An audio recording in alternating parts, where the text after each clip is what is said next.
Long ago, in a kingdom wrapped in evergreen forests and winter mist, there lived a young princess called Snow White, named for her skin as white as fresh snow, her lips as red as a winter rose, and her hair as dark as raven's wings. Her mother, a gentle queen, died when Snow White was little, and the king soon remarried a woman of striking beauty and colder heart. The new queen possessed a magic mirror that answered truthfully every question. Each day she asked, "Mirror, mirror on the wall, who is the fairest of them all?" And for years the mirror answered that she was. Years passed, and Snow White grew into a kind and radiant young woman. One morning the queen asked her mirror the familiar question. But this time the mirror answered, "You are fair, my queen." But Snow White is fairer still.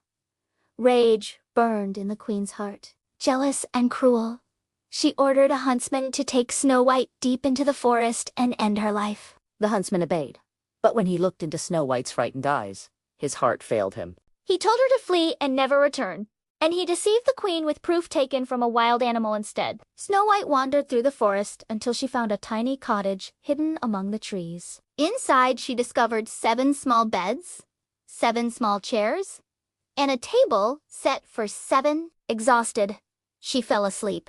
When the owners returned, they were astonished to find the princess resting in their home. They were 7 dwarfs who worked in the mountains, searching for precious gems. Snow White told them her story, and in pity and friendship they invited her to stay, asking only that she'll keep house and be careful of strangers. For a time, Snow White lived peacefully, singing as she cleaned and cooking warm meals for her new friends. But the queen's mirrors soon revealed that Snow White still lived. Furious, the queen disguised herself as an old peddler woman and carried a poisoned apple to the cottage. Though warned never to speak to strangers, Snow White was moved by the woman's seeming frailty. The queen offered her the apple, and with one bite, Snow White fell lifeless to the floor. When the dwarfs returned and found her, they wept in despair. Unable to bury her beauty, they laid her in a glass coffin upon a hillside where sunlight and starlight could touch her face. Seasons passed in sorrow, until one day a prince traveling through the land saw Snow White in her crystal sleep. Struck by love and grief,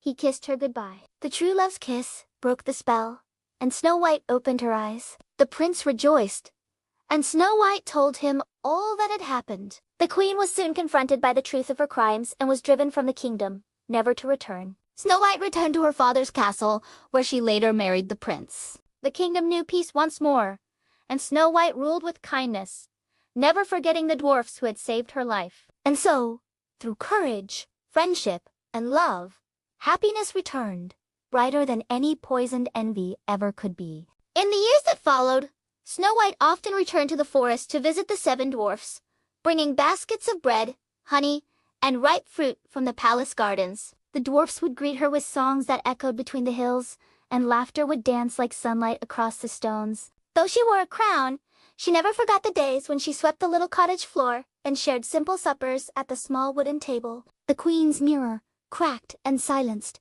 was locked away in a tower where no question could ever be asked of it again. Snow White believed beauty was not something that could be measured by glass and magic, but by the goodness that lived in a person's heart.